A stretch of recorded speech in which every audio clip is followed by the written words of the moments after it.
موضوع پرینسیپ کاری بندش. به صفت سرسخن می‌خواهیم به رانندگان کسبی مراجعت نماییم. در این نوار شما سبد بندش یعنی کرزینه، پادشیپنیک زیرکننده و دیگر قسم‌ها را نجویید، زیرا این درس درباره ساخت بندش نبوده، آن درباره پرینسیپ کاری بندش می باشد. از درس‌های پیشین ما می‌دانیم که محرک مومنت در زننده حاصل می‌کند. مومنت در زننده از مخاوق گرفته می‌شود. اگر حالا با مخاوق دیسک برنده بندش را نزدیک نماییم، آنگاه از حساب سایش دیسک برنده به درزنی شروع می‌کند. همین طریق مومنت در زننده از مخاوق به دیسک بندش داده می‌شود.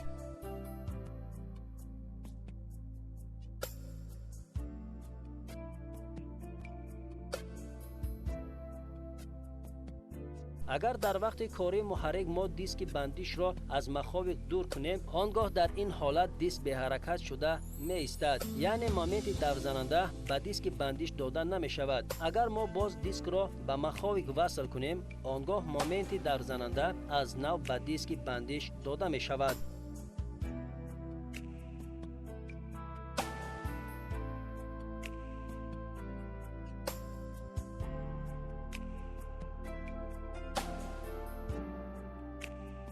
که برای نزدیک و دور نمودن دیسک بندش فرمان می‌دهد. این کار را راننده با واسطه پدال بندش اجرا می‌کند. وقتی که راننده با پدال بندش زیر می‌کند، دیسک از مخاوق دور شده از حرکت می ایستد. مومنت در زننده داده نمی شود. هنگام گرفتن پای از پدال، دیسک بندش با مخاوق پیوست شده، مومنت در زنی از نو به آن داده می شود. اکنون حالا ما اگریگات نوی ترانسمیسیون ناقل قطی را می بینیم. این اگریگات مرکب بوده، آن از مقدار زیاد جزءها عبارت می باشد. حالا ما آن را شرح می دهیم. آن چیزی که در داخل ناقل قطی می گذرد، ما آن را در مثال دو نورد و شسترنه یعنی چرخ‌های دنداندار دیده می‌براییم.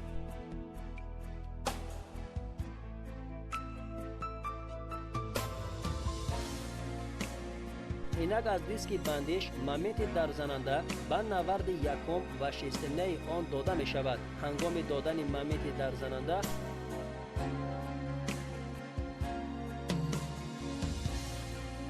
آنها دور میزنند. دیگر جز این نورد دوم می باشد که هنگام دادن مومنت در زننده به آن دور میزند. هنگام کار محرک و زیر نکردن پدال بندش مومنت در زننده به نوبت یکم ناقل قطی داده می شود. هنگام زیر کردن پدال دیسک بندش از مخاوق دور شده به حرکت می شود، یعنی نورد یکم نیز دور نمی زند. هنگام سر دادن پدال نورد یکم باز به درزنی می درآید. حالت مذکور فیشنگ انتقال کننده را حالت جایگیرشوی میانه یا نیترالی می نامند. چون این حالت معنای آن را دارد که شسترنه های نورد یکم و دوم با هم وصل نیستند. چه خیل مومنت در زننده را به نورد دوم دهیم. برای این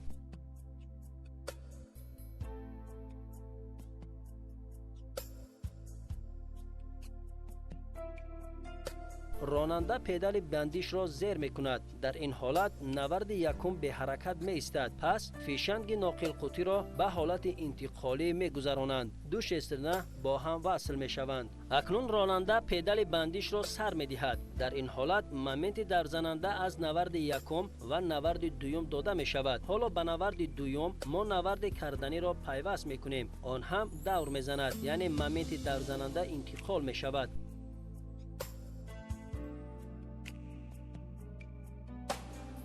اکنون قوت دهنده اساسی را پیوست میکنیم. آن چنین ردکتور می باشد که از مجموع شسترنه های کانوسی عبارت می باشد که آنها منبع حرکت را به مگنیت ها می دهند. به نیمتیرک ها چرخ ها را مستحکم می کنند. آنها چنین دور می زنند، یعنی اتومبیل به حرکت درآمد.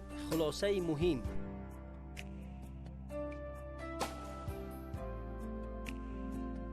اگر هنگام حرکت اتومبیل راننده به پدال بندش زیر کند، آنگاه در این حالت انتقال مومنت در زننده به چرخ‌ها داده نمی شود. آهسته و منتظم همه جزءهای ترانسمیسیون به حرکت می شوند. اتومبیل هم به حرکت می شود. باز یک خلاصه مهم: هنگام جدا کردن دیسک بندش محرک هیچگاه خاموش نمی شود. این چنین اتومبیل به حرکت می شود.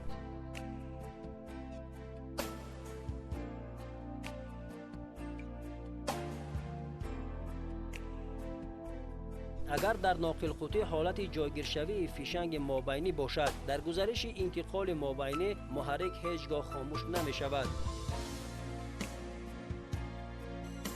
خصوصیت کار پدال بندش. پدال بندش سه حالت جایگیرشوی اساسی را دارد. حالت جایگیرشوی از همه بالا وقتی که ما به پدال زیر نمی کنیم. حالت جایگیرشوی پایانی وقتی که به پدال زیر می کنیم و آن به فرش کابین تکیه می کند.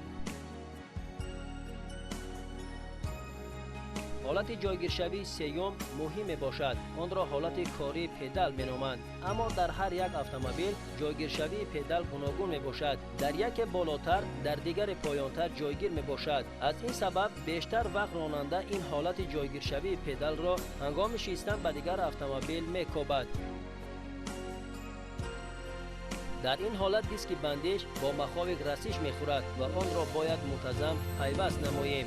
خطاهای اساسی تعلیم گیرنده میداند که برای آهسته از جای حرکت نمودن اتومبیل باید بندش را آهسته و منتظم سر دهد. از این سبب او پدال بندش را زیر میکند، گزارش یکم را آماده میسازد و منتظم آهسته پدال بندش را سر میدهد. در وقت به حالت مابین آمدن پدال هنگام بلرزش آمدن اتومبیل تعلیم گیرنده خوشبخت پدال را سر میدهد. اتومبیل یک دو جهش کرده محرک خاموش میشود. عملهای درست هنگام به حرکت درآوردن اتومبیل. هنگام به حرکت درآوردن اتومبیل ما پدال بندش را زیر کرده گزارش یکم را آماده میکنیم. تیز پدال را تا حالت جایگیرشوی مابینی می آوریم و برای آهسته سر دادن پدال تخمین 3 ثانیه نگاه می داریم. پدال را در همان وقت سر می دهیم که اتومبیل تخمین 1 متر به پیش حرکت نماید. انا همین خیل این عملها در اصل اجرا می شوند. حالا ما دیدیم که چه خیل پدال را تیز هنگام از جای حرکت نمودن اتومبیل سر دادیم. اما هنگام انتقال گزارش ها از پایان به بالا، مثال از گزارش دوم به سوم و از سوم به چهارم دیگر قاعده عمل می کند. اگر انتقال گزارش بلند باشد ما باید پدال را تیزتر سر دهیم. انا همین طرز هنگام انتقال گزارش چهارم پدال را سر می دهیم.